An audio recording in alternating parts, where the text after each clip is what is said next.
L'usine de Latuc ne fait pas partie d'une zone industrielle ou d'un site industriel.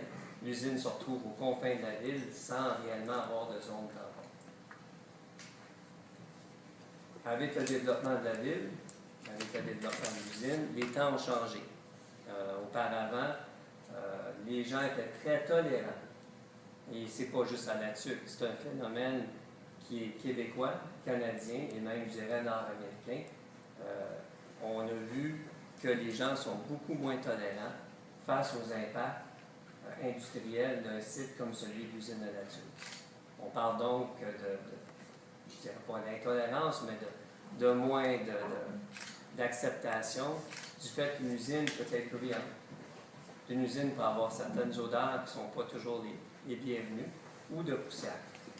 On en est tous témoins, on partage toute la ville, on sait que c'est la réalité d'une usine comme celle de l'usine de Latuc, et malgré des investissements importants, l'usine demeure une usine. À cet effet, nous, proprement à l'usine de Latuc, les dernières années, on a vu une remontée au niveau des plaintes. Il y a eu des argents assez importants qui ont dû être dépensés afin de nettoyer les maisons, les parterres, les cours des maisons qui sont dans les quartiers avoisinants à l'usine. On a eu aussi, dans le passé récent, des plaintes pour le bruit, les odeurs, pour les poussières. Tous ces gestes-là qui sont dans la normalité des choses, lorsqu'on habite tout près d'une usine, ont un impact financier qui est quand même important. On parle de centaines de milliers de dollars. Par contre, notre vision est de minimiser au plus possible la densification des zones limitrophes à l'usine. En langage simple, de limiter la quantité de résidents permanents qui vont venir se greffer aux confins de l'usine, afin évidemment de minimiser le nombre de personnes qui, à l'avenir, pourraient venir se plaindre des activités normales d'une usine comme celle de l'usine de Latuc. À cet égard, on a quelques reprises, dont la semaine passée, signalé notre inquiétude face à la tendance qu'on voit, qui est contraire à notre vision, qui est à dire de faire une densification des zones limitrophes à l'usine.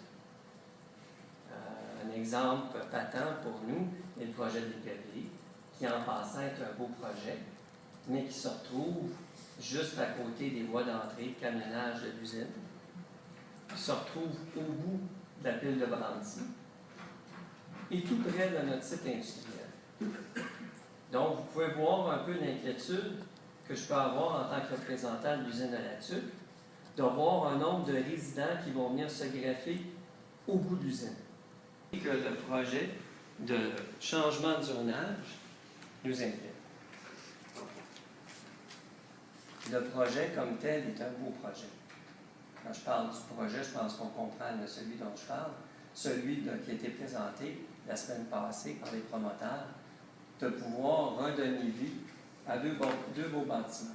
Puis on comprend l'attachement des Latucois pour ces bâtiments-là. On ne veut pas empêcher le développement. On trouve que c'est des beaux projets. Bien sûr, on a certaines inquiétudes face à des résidents temporaires qui pourraient passer au gîte. Mais à notre avis, c'est un moindre mal pour voir ces bâtiments-là subsister. Par contre, avec ce projet-là, est venu le concept de zonage ou de changement de zonage. Et à cet effet, nous, on est inquiets. Parce qu'on voit la possibilité de voir un autre projet du type Épervier ou autre, d'habitation, à étages multiples, de résidents qui se rapprochent du site industriel qui peut être l'usine de Latuc.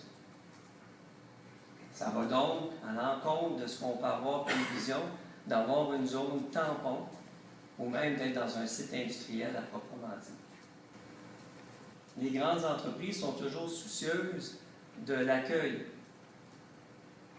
qu'ils ont dans les sites variés qu'ils peuvent avoir. C'est un peu normal. Chaque usine est dans des pays différents, dans les localités différentes, et la société mère est toujours préoccupée du bon voisinage, de la bonne entente qu'on peut avoir entre le site et les concitoyens. Je ne peux pas passer sous silence le fait que la société mère est au courant des difficultés qu'on a présentement, au niveau des poussières, au niveau du voisinage limitrophe à l'usine. Je ne peux pas non plus passer sous silence le fait qu'une densification accrue, telle qui est possible avec le zonage qu'on a conclu d'entériner, va probablement amener à la longue une densification et donc une augmentation de plainte. À cet égard, des sociétés comme la Rockten viennent à se poser la question, sommes-nous les bienvenus? Moi, la dernière chose que je veux qu'ils aient comme message, c'est qu'ils ne sont pas les bienvenus. Ça fait au-delà de 10 ans que je suis ici à la TUC, que je travaille pour le maintien de l'usine et son épanouissement. Donc, je ne veux pas envoyer ce message-là à mes patrons. Et je veux qu'ils puissent continuer à voir, percevoir et sentir qu'ils sont appuyés dans leur démarche d'investissement présent et à venir. Les affaires municipales, en images et en vidéo, c'est sur l'échodelaTUC.com.